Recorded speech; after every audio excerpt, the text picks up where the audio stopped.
Assalamualaikum warahmatullahi wabarakatuh. Apa kabar teman-teman hari ini? Semoga selalu dalam lindungan dan rahmat dari Allah Subhanahu wa taala. Perkenalkan, nama saya Wahyuni Widilestari. Saya merupakan salah satu mahasiswi dari program studi Ilmu Al-Quran dan Tafsir semester 2, kelas 2B, Fakultas Usuluddin Adab dan Taqwa IAIN Palangkaraya dengan NIM 20131300064.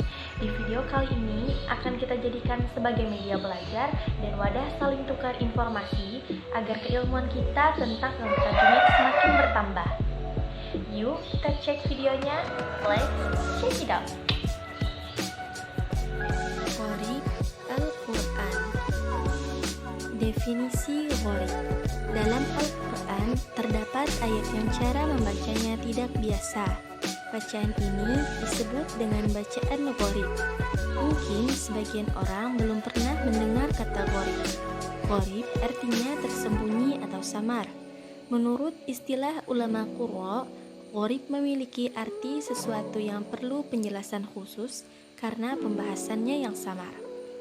Bacaan-bacaan di dalam Al-Quran yang dianggap gharib dalam qiraah Imam Asim riwayat Hafs antara lain adalah imalah, ishmam, saktah, tahsil, dan naqal. Karena bacaan-bacaan ini tidak biasa, penting bagi kita untuk mengetahui dan mempelajari tata cara bacaannya, karena dikhawatirkan akan terjadi kesalahan dalam membaca Al-Quran.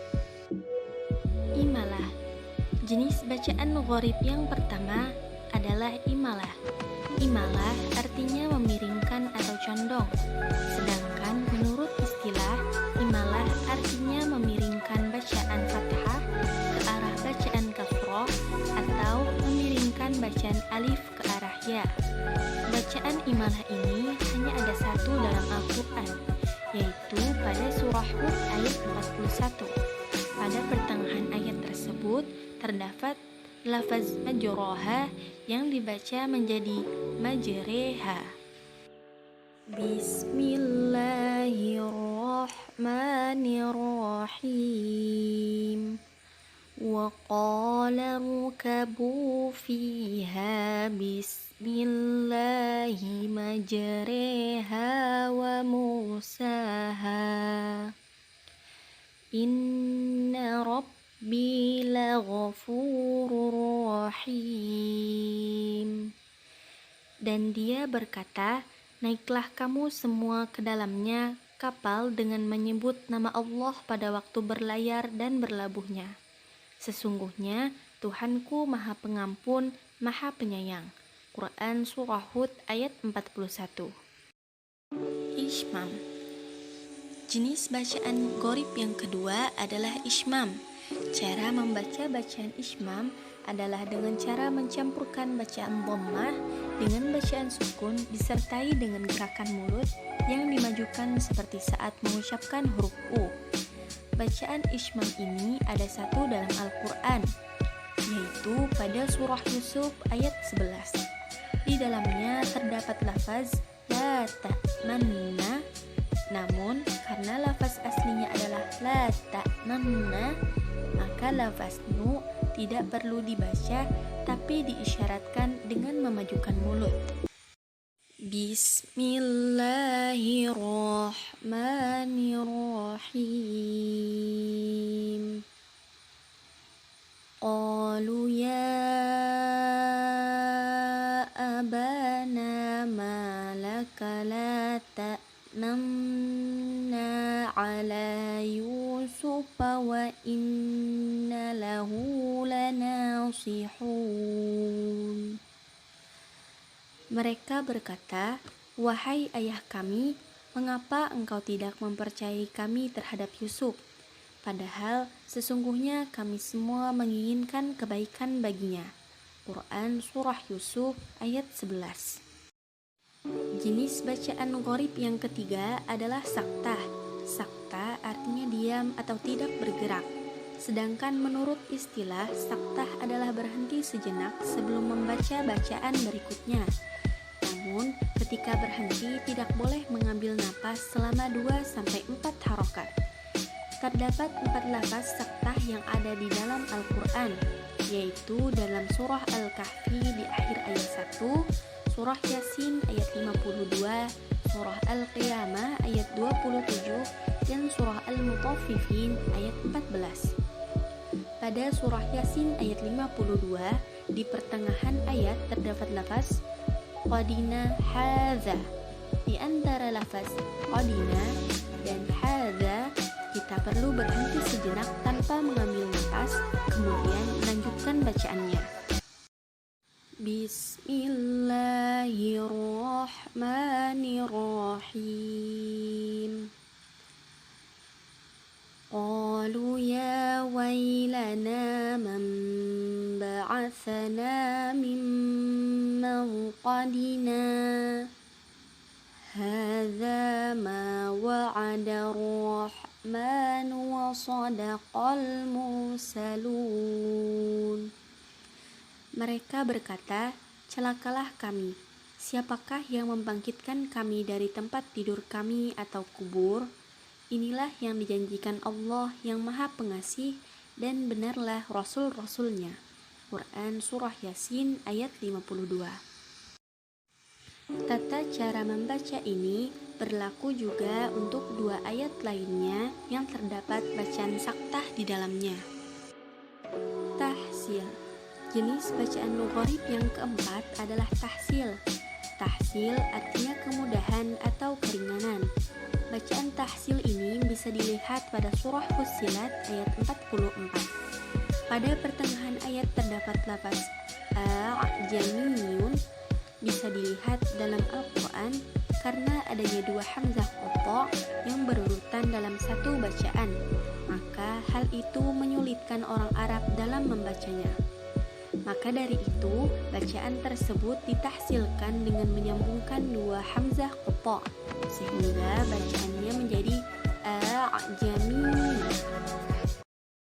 Bismillahirrahmanirrahim. Walau ja'alnahu Qur'anan a'jamiyyan laqalu lawla fussilat ayatuh a'jamiyyun wa 'arabiy. Qul huwa lilladzina amanu hudan wa shifaa walladzina la yu'minuna fi adhanihim waqarun wa huwa 'alaihim 'am. Ulaika yunadawna min makanin ba'id. Dan sekiranya Al-Quran kami jadikan sebagai bacaan dalam bahasa selain bahasa Arab, niscaya mereka mengatakan, mengapa tidak dijelaskan ayat-ayatnya? Apakah patut Al-Quran dalam bahasa selain bahasa Arab, sedang Rasul orang Arab? Katakanlah, Al-Quran adalah petunjuk dan penyembuh bagi orang-orang yang beriman, dan orang-orang yang tidak beriman pada telinga mereka ada sumbatan, dan Al-Quran itu merupakan kegelapan bagi mereka. Mereka itu seperti orang-orang yang dipanggil dari tempat yang jauh. Quran Surah Fussilat ayat 44. Naqol. Jenis bacaan gharib yang kelima adalah naqol. Naqol artinya memindah, sedangkan menurut istilah, naqol artinya memindahkan harokat ke huruf sebelumnya. Dalam Al-Quran hanya ada satu bacaan naqol, yaitu pada surah Al-Hujurat ayat 11. Pada pertengahan ayat terdapat 2 hamzah yang tidak dibaca atau wasal, yaitu hamzah al-ta'rib dan hamzah ismu yang menggapit lam.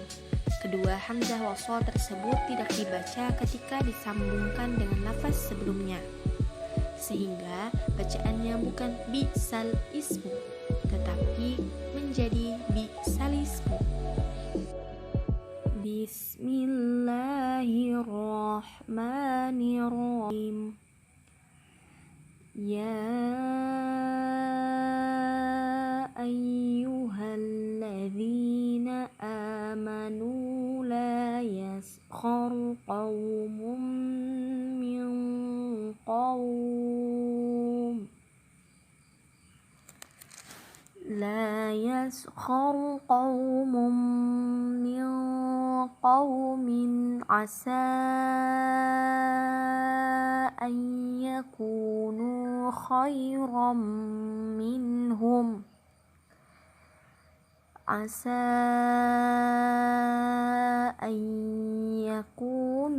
خيرا منهم ولا نساء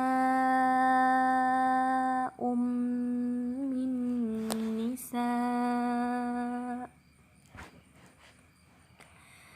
عسى أن يكن خيرا منهم ولا تلمزوا أنفسكم ولا تنابزوا بالألقاب بئس الاسم الفسوق بعد الإيمان ومن لم يتب فأولئك هم الظالمون. Wahai orang-orang yang beriman, janganlah suatu kaum mengolok-olok kaum yang lain, karena boleh jadi mereka yang diperolok-olokkan lebih baik dari mereka yang mengolok-olok. Dan jangan pula perempuan-perempuan mengolok-olokkan perempuan lain, karena boleh jadi perempuan yang diperolok-olokkan lebih baik dari perempuan yang mengolok-olok. Janganlah kamu saling mencela satu sama lain, dan janganlah saling memanggil dengan gelar gerak yang buruk. Seburuk-buruk panggilan adalah panggilan yang buruk atau fasik setelah beriman, dan barang siapa tidak bertobat, maka mereka itulah orang-orang yang zalim. Quran Surah Al-Hujurat ayat 11. Itulah jenis-jenis gharib di dalam Al-Quran. Demikianlah pembahasan tentang gharib Al-Quran di video kali ini. Semoga bermanfaat ya. Jangan lupa like, comment, dan subscribe. See you in the next video. Syukran. Gimana nih teman-teman videonya? Semoga video tadi bisa menambah keilmuan kita tentang ilmu tajwid. Jangan lupa like, comment, and subscribe karena subscribe itu gratis dan supaya aku tambah semangat bikin videonya. See you in the next video. Makasih ya. Bye-bye.